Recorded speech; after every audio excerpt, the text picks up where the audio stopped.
రాజకీయాల్లో ఏరు దాటాక తెప్ప తగలేసే రకం ఎవరైనా ఉన్నారంటే అది చంద్రబాబు ఒక్కరే. తనకు అవసరమైనప్పుడు అందరినీ వాడుకోవడం, అవసరం తీరాక హ్యాండ్ ఇవ్వడంలో చంద్రబాబు పీహెచ్డీ చేశారు. మొన్నటి వరకు బీజేపీతో పొత్తు కోసం ఢిల్లీ చుట్టూ తిరిగిన చంద్రబాబు పొత్తు కుదిరాక ఓట్ల కోసం తన అసలు స్వరూపాన్ని బయటపెట్టుకున్నారు. మైనారిటీ ఓట్ల కోసం చంద్రబాబు కొత్త నాటకం మొదలుపెట్టారు. పొత్తులపై మళ్లీ నాలుక మడతెట్టేశారు. కుప్పంలో నిర్వహించిన మైనారిటీల మీటింగ్లో సుద్దపూస మాటలు చెప్పారు.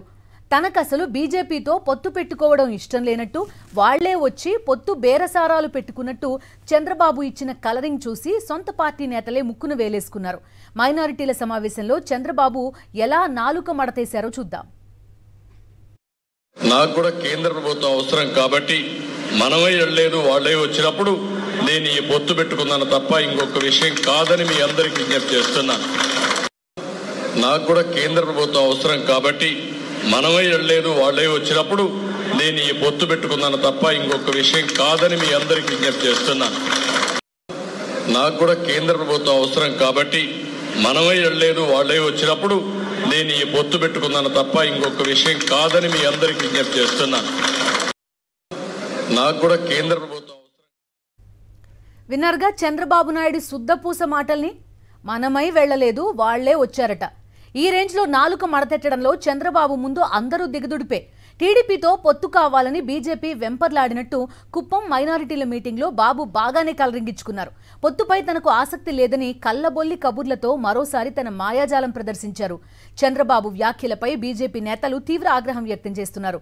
బీజేపీతో పొత్తు కోసం రోజుల తరబడి ఢిల్లీలో పడిగాపులు కాసిన విషయం చంద్రబాబు మర్చిపోయారా అని ఫైర్ అవుతున్నారు. చంద్రబాబు తన అసలు స్వరూపాన్ని బయటపెట్టారంటున్నారు. బీజేపీతో పొత్తు కోసం చంద్రబాబు వెంపర్లాడినా గతంలో ఢిల్లీ పెద్దలు పట్టించుకోలేదు, కనీసం అపాయింట్మెంట్ కూడా ఇవ్వలేదు. దీంతో దిక్కు తోచక పవన్తో రాయబారం నడిపారు చంద్రబాబు. పొత్తుల విషయంలో తాను ఢిల్లీ పెద్దల నుంచి తిట్లు తినాల్సి వచ్చిందని ఇటీవల పవన్ కూడా చేసిన వ్యాఖ్యలను గుర్తు చేస్తున్నారు. పురంధేశ్వరి, పవన్ కళ్యాణ్ రాయబారం వల్లే జాతీయ నాయకత్వం పొత్తుకు ఒప్పుకుందనే విషయాన్ని బీజేపీ నేతలు గుర్తు చేస్తున్నారు. నాకు కూడా కేంద్ర ప్రభుత్వం అవసరం కాబట్టి మనమే వెళ్ళలేదు, వాళ్లే వచ్చినప్పుడు నేను ఈ పొత్తు పెట్టుకున్నాను తప్ప ఇంకొక విషయం కాదని మీ అందరికీ విజ్ఞప్తి చేస్తున్నాను. నాకు కూడా కేంద్ర ప్రభుత్వం అవసరం కాబట్టి మనమే వెళ్ళలేదు, వాళ్లే వచ్చినప్పుడు నేను ఈ పొత్తు పెట్టుకున్నాను తప్ప ఇంకొక విషయం కాదని మీ అందరికీ విజ్ఞప్తి చేస్తున్నాను.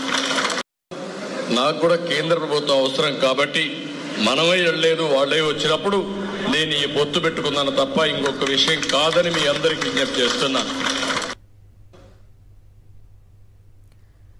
మైనారిటీల ఓట్ల కోసం చంద్రబాబు బీజేపీతో పొత్తులపై మాట మార్చడంపై మండిపడుతున్నారు ఒరిజినల్ బీజేపీ నేతలు. ఈ విషయాన్ని అమిత్ షాకు చేరవేశారు. చంద్రబాబు అసలు నైజం ఇదేనని అటు బీజేపీ నేతల్లో ఇటు క్యాడర్లో చర్చ జరుగుతోంది. ఓవైపు బీజేపీతో పొత్తు పెట్టుకుని మరోవైపు మైనారిటీల ఓట్ల కోసం అడ్డంగా అబద్దాలాడి తన అసలు స్వరూపాన్ని చంద్రబాబు బయట పెట్టుకున్నారని బీజేపీ నేతలంటున్నారు. పొత్తు తాను కోరుకోలేదంటూనే మనకు అవసరం ఉంటుందని మనసులో మాటను బాబు బయటపెట్టారు. చంద్రబాబు తన మాటల ద్వారా కేసుల నుంచి తప్పించుకునేందుకే బీజేపీతో పొత్తు పెట్టుకున్నారనేది స్పష్టమవుతోంది. అరెస్టు భయంతోనే పొత్తులు పెట్టుకున్నారని అటు టీడీపీ నేతలు కూడా చెప్తుండడం విశేషం. కేంద్ర ప్రభుత్వం అవసరం కాబట్టి మనమే వెళ్ళలేదు, వాళ్లే వచ్చినప్పుడు నేను ఈ పొత్తు పెట్టుకున్నాను తప్ప ఇంకొక విషయం కాదని మీ అందరికీ విజ్ఞప్తి చేస్తున్నాను. నాకు కూడా కేంద్ర ప్రభుత్వం అవసరం కాబట్టి మనమే వెళ్ళలేదు, వాళ్లే వచ్చినప్పుడు నేను ఈ పొత్తు పెట్టుకున్నాను తప్ప ఇంకొక విషయం కాదని మీ అందరికీ విజ్ఞప్తి చేస్తున్నాను. నాకు కూడా కేంద్ర ప్రభుత్వం అవసరం కాబట్టి మనమే వెళ్ళలేదు, వాళ్లే వచ్చినప్పుడు నేను ఈ పొత్తు పెట్టుకున్నాను తప్ప ఇంకొక విషయం కాదని మీ అందరికీ విజ్ఞప్తి చేస్తున్నాను. చంద్రబాబు వ్యాఖ్యల్ని ఏ విధంగా చూడాలి? బీజేపీతో పొత్తు కావాలి, కానీ దాని సైడ్ ఎఫెక్ట్స్ మాత్రం చంద్రబాబు కొద్దు. అందుకోసమే ప్రస్తుతం మైనారిటీలకి సంబంధించి ఇటువంటి కామెంట్స్ చంద్రబాబు చేశారా అనే అంశం కూడా మనకి ఒక క్వశ్చన్ మార్క్ గా కనిపిస్తోంది. పూర్తి డీటెయిల్స్ అందిస్తారు ఇస్మాయిల్ మనతో పాటు జాయిన్ అవుతున్నారు. ఇస్మాయిల్, చెప్పండి, ఏరు దాటేదాకా ఓడమల్లన్న, దాటిన వెంటనే బోడి మల్లన్న. నేను ఇంకా ఏరు కూడా దాటలేదు కంప్లీట్ గా, అప్పుడే బోడి మల్లన్న దగ్గరకు వచ్చేసిన పరిస్థితి. డెఫినెట్ గా చంద్రబాబు నాయుడు మాట్లాడినటువంటి మాటలు చూస్తే చాలా స్పష్టంగా ఏ విధంగా పబ్లిక్ ని మోసం చేయాలి అనేటువంటి ఒక ఉద్దేశం కనిపిస్తోంది. ఎందుకు ఈ మాట అంటున్నానంటే రెండు అంశాలు. నాకు కూడా కేంద్ర ప్రభుత్వం అవసరమైనటువంటి ఒక మాట మాట్లాడారు. ఆయన ఏం అవసరం చంద్రబాబుకు? అవసరమైతే రాష్ట్రానికి అవసరం ఉంటుంది, అవసరమైతే రాష్ట్ర ప్రజలకు అవసరం ఉంటుంది, కానీ నాకు కూడా అవసరము అనేటువంటి మాటను ఇక్కడ చంద్రబాబు వాడారు. సో డెఫినెట్ గా చంద్రబాబు మీద కొన్ని కేసెస్ ఉన్నాయి. ఆ కేసెస్ నుంచి ఆయనను అరెస్ట్ నుంచి తప్పించుకోవాలి, మళ్ళీ ఒకసారి at the same time cases నుంచి బయటేయాలి. కాబట్టి ఆయనకు అవసరం ఉంది. ఆ అవసరాన్ని ఆయన బాహాటంగా తన మనసులోంచి చెప్పినటువంటి పరిస్థితి చాలా స్పష్టంగా కనిపిస్తోంది. సో డెఫినెట్ గా ఇది చంద్రబాబు కోరుకున్నటువంటి పొత్తు, చంద్రబాబు వెంపర్లాడి మరీ తెచ్చుకున్నటువంటి పొత్తు. ఇది కేవలం చంద్రబాబుకు మాత్రమే అవసరమైనటువంటి పొత్తు అనేటువంటిది చాలా స్పష్టంగా ఆయన మనసులోనే వచ్చినటువంటి మాట. దాన్ని కవర్ చేయడానికి ఇంకొక మాట మాట్లాడతారు. నేను వెళ్ళలేదు, నేను కోరుకోలేదు, వాళ్ళు మాత్రమే ఇక్కడికి వచ్చారు, వాళ్లే నా వెంట వచ్చారు అనేటువంటిది. అంటే డెఫినెట్ గా ఏ విధంగా తన మనసులో మాట బయటపడిన తర్వాత ఇమీడియట్ గా 2 సెకండ్లు కూడా కాకముందే దానికి బీజేపీ వాళ్ళే కోరుకున్నారనేటువంటి మాట. అంటే మైనార్టీలకు సంబంధించినటువంటి ఓట్లు కావాలి, మైనార్టీలు ఓట్లుగా ఉపయోగించుకోవాలి, మైనార్టీలకు సీట్లు ఇవ్వకూడదు. కానీ నేను బీజేపీతో పొత్తు ఉన్నప్పటికీ, బీజేపీతో నేను కలిసినప్పటికీ నాకు మైనార్టీల ఓట్లు కావాలనేటువంటిది ఆయన ఉద్దేశం. అటు బీజేపీని మోసం చేయడము, ఇటు మైనార్టీలను మోసం చేయడము, at the same time overall గా రాష్ట్ర ప్రజలను మోసం చేయడం అనేటువంటి ఒకే ఒక కాన్సెప్ట్ కనిపిస్తోంది. చాలా స్పష్టంగా చంద్రబాబు నాయుడు ఈ 11-12 సెకండ్ల వ్యవధిలో మాట్లాడినటువంటి మాటలే ఆయన యొక్క నైజాన్ని బయట పెడుతున్నాయనేటువంటిది రాజకీయ విమర్శకులు చెప్తున్నారు. చంద్రబాబు నాయుడు ఎలా మాట్లాడతారు అనేది అమిత్ షాకి ముందే తెలుసో ఏమో. అప్పుడు ఆ ముందే అన్నారు, మన ఇండియా టుడే కాంక్లేవ్ లో అనుకుంటా ఆయన కామెంట్ కూడా చేశారు, ఆయనకు బుద్ధొచ్చి మా దగ్గరకు వచ్చారు అన్నారు. డెఫినెట్ గా చంద్రబాబు నాయుడు చాలా బలంగా వెంటపడి బతిమిలాడి తెచ్చుకున్నటువంటి పొత్తు ఇది. బీజేపీలో ఒక కార్యకర్తను అడిగినా చెప్తారు, ఢిల్లీలో ఉన్నటువంటి ఏ రాజకీయ నాయకుడిని అడిగినా చెప్తున్నటువంటి మాట. రోజుల తరబడి 48 గంటలు అపాయింట్మెంట్ కోసం వెయిట్ చేసి ఆ తర్వాత చంద్రబాబు నాయుడు బీజేపీతో పొత్తు కుదుర్చుకున్నారు. ముందుగా బీజేపీకి సంబంధించినటువంటి అధిష్టానం ఈ పొత్తు మీద ఎక్కడ ఇంట్రెస్ట్ లేదు. పవన్ కళ్యాణ్ చాలా రోజులు ప్రవర్ బ్రోకింగ్ చేశారు, చాలా రోజుల పాటు ఈ మొత్తం పొత్తు కోసం ఆయన తిరిగారు. డైరెక్ట్ గా పవన్ కళ్యాణ్ తన మీటింగ్ లో చెప్పుకున్నారు, నేను చాలా తిట్లు తిన్నాను ఈ పొత్తు కోసము, ఈ పొత్తు ఏర్పాటు చేయడం కోసం బీజేపీ నేతలు నాకు మొట్టికాయలు వేస్తున్నా గానీ నేను వెంటపడి ఈ పొత్తు కుదిర్చాను అనేటువంటి మాట స్వయంగా పవన్ కళ్యాణ్ మాట్లాడినటువంటి మాట. సో ఆ తర్వాత ఇప్పుడు మళ్ళీ చంద్రబాబు నాయుడు నాకు సంబంధం లేదు, లేకుంటే వాళ్లే వచ్చారు కాబట్టి నేను వెళ్లాను అనేటువంటి మాట బాహటంగా నిజంగానే వాళ్లే వచ్చారు నేను వెళ్లానటువంటి మాట చెప్తే, మనం చిలకలూరిపేట మీటింగ్ సంబంధించి ప్రధాని మోదీ ఉన్నప్పుడు చంద్రబాబు నాయుడు మాట్లాడినటువంటి స్పీచ్ చూద్దాం.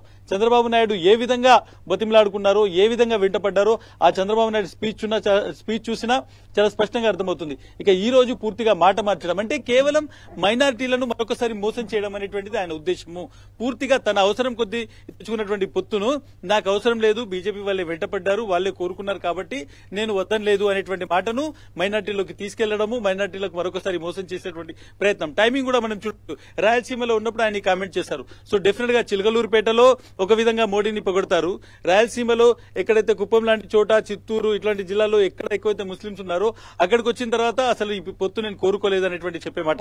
సో ఒక వ్యక్తి రాజకీయంగా ఎంత డ్యూయల్ లాంగ్వేజ్ మాట్లాడుతున్నారు అనేటువంటిది స్పష్టమవుతుంది. రాజకీయంగా చంద్రబాబు నాయుడు ఈ చేసినటువంటి కామెంట్ కేవలం ప్రజల్లో మాత్రమే కాదు, రాజకీయ వర్గాల్లో ముఖ్యంగా బీజేపీలో పెద్ద ఎత్తున చర్చ రేగుతుంది. ఎందుకంటే ముందు నుంచి బీజేపీని ఆయన పూర్తిగా ఒక విధంగా తెలుగుదేశం పార్టీ నాయకుల్ని బీజేపీలోకి పంపి వాళ్లకు సీట్లు ఇప్పించడం ద్వారా ఒక విధంగా బీజేపీ నాయకులకు వెన్నుపోటు పొడిశారనేది ఒరిజినల్ బీజేపీ నాయకులకు యొక్క ఆగ్రహం ఉంది. దాంట్లో ఇప్పుడు అసలు నేను పొత్తే కోరుకోలేవడం ద్వారా అటు బీజేపీ జాతీయ నాయకత్వాన్ని ముఖ్యంగా అమిత్ షా మోదీని అవమానించడం, వాళ్లే నా వెంటపడ్డారు అని చెప్పడం ద్వారా పొత్తులో తనదే అప్పర్ హ్యాండ్ అని చెప్పించుకునేటువంటి ఒక ప్రయత్నం చేయడం, at the same time minorities ఎవరైతే ఉన్నారో ఈ పొత్తుకు వ్యతిరేకంగా కుప్పంగా ఉన్నారో వాళ్ళని కూడా మోసం చేయడం అనేటువంటి చాలా స్పష్టంగా కనిపిస్తుంది. బిందు ఇస్మాయిల్, అవసరాల పొత్తు ఇది, లేకపోతే ఒక సిద్ధాంతపరంగా 3 పార్టీలు కలిసి పనిచేయట్లేదని చాలా మంది అనలిస్టులు పొత్తు కుదిరిన దగ్గర నుంచి కూడా అంటున్నారు. చంద్రబాబు నాయుడు కామెంట్స్ అన్ని కూడా అది నిజం, అవును ఇది అవసరాల పొత్తు అని ప్రూవ్ చేసినట్టున్నాయి. డెఫినెట్ గా మనం ఎక్కడ చూసినా గానీ అది సీట్ల పంపిణీ కావచ్చు, రాజకీయంగా జరుగుతున్నటువంటి కొట్లాటలు కావచ్చు, కార్యకర్తలో ఉన్నటువంటి అసహనం కావచ్చు, కింద స్థాయిలో ప్రజల్లో జరుగుతున్నటువంటి చర్చ కావచ్చు, ఈ రోజు చంద్రబాబు నాయుడు టోపీ పెట్టుకుని మరీ మైనార్టీల గురించి మాట్లాడినటువంటి ఇష్యూ కావచ్చు, ప్రతిదీ కూడా చాలా స్పష్టంగా రాజకీయంగా ఏ వరకు ఆ గొడుగు పట్టాలి, ఏ ఎండకు ఆ గొడుగు పట్టాలి, ఏ వాతావరణంలో అటువంటి మాటలు మాట్లాడాలనేటువంటిది చంద్రబాబుకు సంబంధించినటువంటి ఒక ఐడియాలజీగా కనిపిస్తోంది. చాలా స్పష్టంగా మోడీని అసలు అంత అంతసేపు ఒక దండకం పాడినట్టు పొగిడినటువంటి చంద్రబాబు నాయుడు ఈ రోజు పొత్తు నేను అసలు కోరుకోనే లేదు, వాళ్లే వచ్చారు అనేటువంటి మాట ఒక సామాన్య బీజేపీ కార్యకర్తకు, బీజేపీ నాయకుడికి, బీజేపీలో ఉన్నటువంటి ఒరిజినల్ బీజేపీ నాయకులకు ఏ విధంగా ఒక చెంపపెట్టులాగుందో మనం డెఫినెట్ గా అర్థం చేసుకోవచ్చు. బట్ డెఫినెట్ గా గ్రౌండ్ లెవెల్లో కేవలం తన పార్టీ వాళ్ళే అన్ని పార్టీల నుంచి పోటీ చేయాలి, అది పొత్తుండాలి, కానీ ఆ పొత్తుకు సంబంధించినటువంటి వ్యక్తిగతమైనటువంటి లాభం తనకు కలగాలి, కేసుల నుంచి తనకు ఉపశమనం ఉండాలి, అరెస్ట్ నుంచి కాపాడుకోవాలి, రేపు ఓడిపోయినా తనని ఎవరు ఏమీ చేయొద్దు అనేటువంటి ఆలోచన. కానీ ఆ పార్టీలో ఎదగకూడదు అనేటువంటిది రెండో ఆలోచన కూడా. సో డెఫినెట్ గా చంద్రబాబు నాయుడుకి సంబంధించినటువంటి ఒరిజినల్ స్వరూపం బీజేపీ వాళ్ళకి తెలియంది కాదు. కానీ ఎలక్షన్స్ కంటే ముందే ఆయన చేస్తున్నటువంటి ఈ తరహా మొత్తం ఎప్పటికప్పుడు చాలా మంది బీజేపీ నాయకులు ఢిల్లీకి లెటర్ రూపంలో పంపిస్తూనే ఉన్నారనేటువంటిది కూడా ఒక సమాచారం ఉంది. Okay Ismail, thank you. రాజకీయాల్లో ఏరు దాటిన తర్వాత తెప్ప తగలేసే రకం ఎవరైనా ఉన్నారంటే అది చంద్రబాబే. తనకు అవసరమైనప్పుడు అందరినీ వాడుకోవడం, అవసరం తీరాక హ్యాండ్ ఇవ్వడంలో చంద్రబాబు నాయుడు పీహెచ్డీ చేశారు. మొన్నటి వరకు బీజేపీతో పొత్తు కోసం ఢిల్లీ చుట్టూ తిరిగిన చంద్రబాబు పొత్తు కుదిరాక ఓట్ల కోసం తన అసలు స్వరూపాన్ని బయటపెట్టుకున్నారు. మైనారిటీ ఓట్ల కోసం చంద్రబాబు కొత్త నాటకం మొదలుపెట్టారు. పొత్తులపై మళ్లీ నాలుక మడత పెట్టేశారు. కుప్పంలో నిర్వహించిన మైనారిటీల మీటింగ్లో శుద్ధపూస మాటలు చెప్పారు. తనకసలు బీజేపీతో పొత్తు పెట్టుకోవడం ఇష్టం లేనట్టు, వాళ్లే వచ్చి పొత్తు బేరాలు పెట్టుకున్నట్టు చంద్రబాబు ఇచ్చిన కలరింగ్ చూసి సొంత పార్టీ నేతలే ముక్కున వేలేసుకున్నారు. మైనారిటీల సమావేశంలో చంద్రబాబు ఎలా నాలుక మడతేశారో మరొకసారి చూద్దాం. కేంద్ర ప్రభుత్వం అవసరం కాబట్టి మనమే వెళ్ళలేదు, వాళ్లే వచ్చినప్పుడు నేను ఈ పొత్తు పెట్టుకున్నాను తప్ప ఇంకొక విషయం కాదని మీ అందరికీ విజ్ఞప్తి చేస్తున్నాను. నాకు కూడా కేంద్ర ప్రభుత్వం అవసరం కాబట్టి మనమే వెళ్ళలేదు, వాళ్లే వచ్చినప్పుడు నేను ఈ పొత్తు పెట్టుకున్నాను తప్ప ఇంకొక విషయం కాదని మీ అందరికీ విజ్ఞప్తి చేస్తున్నాను. నాకు కూడా కేంద్ర ప్రభుత్వం అవసరం కాబట్టి మనమే వెళ్ళలేదు, వాళ్లే వచ్చినప్పుడు నేను ఈ పొత్తు పెట్టుకున్నాను తప్ప ఇంకొక విషయం కాదని మీ అందరికీ విజ్ఞప్తి చేస్తున్నాను. నాకు కూడా కేంద్ర ప్రభుత్వం అవసరం కాబట్టి మనమే వెళ్ళలేదు, వాళ్లే వచ్చినప్పుడు నేను ఈ పొత్తు పెట్టుకున్నాను తప్ప ఇంకొక విషయం కాదని మీ అందరికీ విజ్ఞప్తి చేస్తున్నాను. చంద్రబాబు నాయుడు ఎన్డీఏ నుంచి ఆయనగా బయటకు వెళ్లిపోయారు. ఎన్నికలకు వెళ్లారు, తర్వాత ఓడిపోయారు. దాంతో ఆయనకి బుద్ధొచ్చింది కాబట్టి మళ్లీ ఆయన ఎన్డీఏలో జాయిన్ అయ్యారు అనేవి అమిత్ షా కామెంట్స్ సారాంశం. కానీ కుప్పంలో చంద్రబాబు నాయుడు చేసిన కామెంట్స్ ఏంటి? మైనారిటీల సమావేశం సందర్భంగా బీజేపీతో పొత్తుని నేను కోరుకోలేదు, వాళ్లంతటా వాళ్లుగా వచ్చినప్పుడు నేను వెళ్లాను అనేది ఆయన చేసిన కామెంట్స్. ఈ కామెంట్స్ ని ఎలా చూడాలి? సతీష్ మనతో పాటు జాయిన్ అవుతున్నారు, లైవ్ లో ఉన్నారు. సతీష్ చెప్పండి, మొన్న చిలకలూరిపేట మీటింగ్ లోనే మనం చూసాం, అసలు అష్టోత్తర శతనామావళి చదివారు మోదీ గురించి. అమిత్ షా కామెంట్స్ కూడా ఇప్పుడు మనం చూసాం. ఇంతలోనే ఎంత ఈజీగా మాట మార్చేయగలరో అనడానికి చంద్రబాబు నాయుడు బెస్ట్ ఎగ్జాంపుల్ ఏమో. ఖచ్చితంగా చంద్రబాబుకి ఆ రాజకీయాల్లో వెన్నతో పెట్టిన విద్య అంటారు, అలాంటి వెన్నతో పెట్టిన విద్య మాట మార్చడం, ఏ ఎండకు ఆ గొడుగు కాయడం, అదేవిధంగా యూటర్న్ తీసుకోవడం, ఇవన్నీ కూడా చంద్రబాబు రాజకీయాల్లో నిరంతరం కూడా కనిపించేటువంటి అంశాలు. ఇప్పుడు మరొకసారి ఆ విషయం స్పష్టమైంది. బీజేపీతో పొత్తు పెట్టుకున్న తర్వాత ఒక్కసారిగా గ్రాఫ్ పడిపోయింది. 3 పార్టీలు కలిసిన తర్వాత అసలు వీళ్ళలో కనీసం రాష్ట్ర ప్రయోజనాలు అన్నవే లేవు, వ్యక్తిగత ప్రయోజనాలు అన్న అంశం ప్రజల్లో విస్తృతంగా చర్చ జరుగుతుంది. ఈ నేపథ్యంలో చంద్రబాబు నాయుడు మళ్ళీ ఆ ప్రజల్లో దిగజారిపోయినటువంటి ప్రతిష్టను మళ్ళీ కాపాడుకోవడం కోసం ఏదో ఒక ప్రయత్నంలో భాగంగా మళ్ళీ మైనార్టీల్ని మోసం చేసేటువంటి క్రమంలో ఈ మాటలు మాట్లాడారనేది రాజకీయ వర్గాలు భావిస్తూ ఉన్నాయి. అసలు వాస్తవానికి చంద్రబాబు చెప్పినటువంటి మాటల్లో ఒకటి, కేంద్రంతో నాకు అవసరం ఉంది కాబట్టి పొత్తు పెట్టుకున్నాను అనడం. రెండోది, నాకు నేనుగా వెళ్ళలేదు, వాళ్ళే అడిగారు కాబట్టి పొత్తు పెట్టుకుని. ఇందులో ఈ రెండు కూడా పూర్తి విరుద్ధమైన స్టేట్మెంట్స్. వాస్తవానికి ఇందులో ఒకటి మాత్రం వాస్తవం, ఆంధ్రప్రదేశ్ రాష్ట్రంలో ఎన్డీఏతో భాగస్వామి కావడానికి కేవలం పూర్తిగా చంద్రబాబుకి కేంద్ర ప్రభుత్వం ఉన్నటువంటి అవసరాలు. ఆ అవసరాలు ఏంటంటే, ఇప్పటికే చంద్రబాబు నాయుడు స్కిల్ డెవలప్మెంట్ కుంభకోణంలో కోట్ల రూపాయలు కొల్లగొట్టినటువంటి కేసులో 53 రోజుల పాటు జైలుకి వెళ్ళారు. ఈ కేసుకు సంబంధించి ఇప్పటికే ఈడీకి, ఐటీకి సిబిఐ విచారణ కూడా కావాలని కోరుతూ సిఐడి గతంలో ప్రతిపాదన పంపింది. దాంతోపాటుగా చంద్రబాబు నాయుడికి అమరావతి భవనాల నిర్మాణాల్లోనూ, అమరావతి తిట్కోయిల నిర్మాణంలో కూడా ఐటీ నోటీసులు ఇచ్చింది. 118 కోట్ల రూపాయలకు సంబంధించినటువంటి నోటీసులు ఇచ్చింది. దానిపై ఎప్పుడైనా ఏ ఎంక్వైరీని పడేటువంటి అవకాశం. సో ఇటువంటి ప్రయోజనాల కోసం పొత్తు పెట్టుకున్నారు. వాస్తవానికి చంద్రబాబు ఏ విధంగా వెంపర్లాడారు అనేది 3 ప్రధానమైన ఎగ్జాంపుల్స్ ఉన్నాయి. ఒకటే అమిత్ షా వ్యాఖ్యలు. ఇప్పుడే మనం చూసాం, అమిత్ షా చాలా స్పష్టంగా చెప్పారు, చంద్రబాబే బుద్ధి తెచ్చుకొని, ఆయనే బయటికి వెళ్ళారు, మళ్ళీ బుద్ధి తెచ్చుకొని మా దగ్గరికి వచ్చారు, అందుకే చేర్చుకున్న అంశం అని చెప్పారు.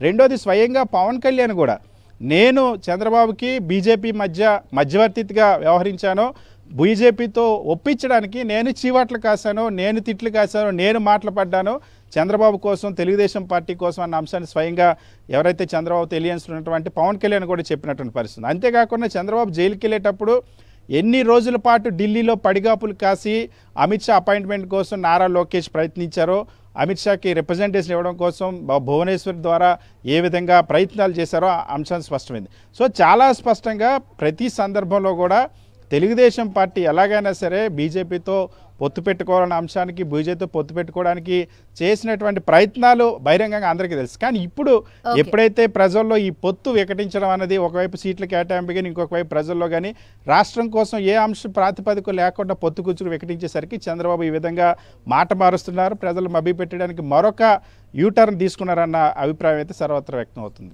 ఓకే సతీష్.